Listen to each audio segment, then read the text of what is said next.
میگوید یک نفر دیگر که برای چه کسانی که از روسیه میآیند تو من میکنی که اونها خیر نکنند؟ اگر تو ذره انصاف داشته باشی، همون شخصی که از روسیه میآید حال امر پرس، بیچاره را همش کسلی هستند، همش حالت بد دارند. با از کدام همون بیرحمی رفیقش پول گرفته است با پراتینت، هل همون بگیم پراتینت همون را کنده میتواند خلاص و پول ندارد بیچاره.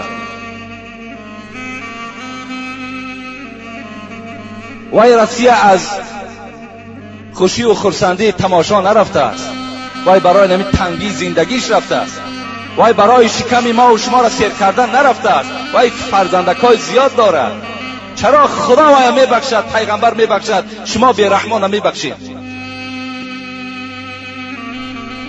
پیغمبر خدا میگوید ابدا بنفسک فتصدق علی.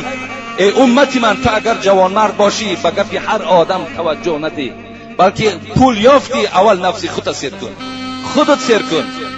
فتصدق علیها، بر نفس خودت لباست خوب کن، شکمت سیر کن. فاین فضول شیء فلاهلک.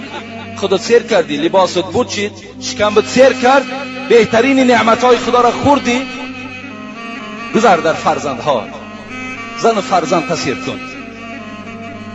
فاین فضول عن اهلک شیء. اگر ما بادایی که فرزندها سیر کرد، زنت سیر کرد، خودت سیر کردی، این حالت چیکار کن؟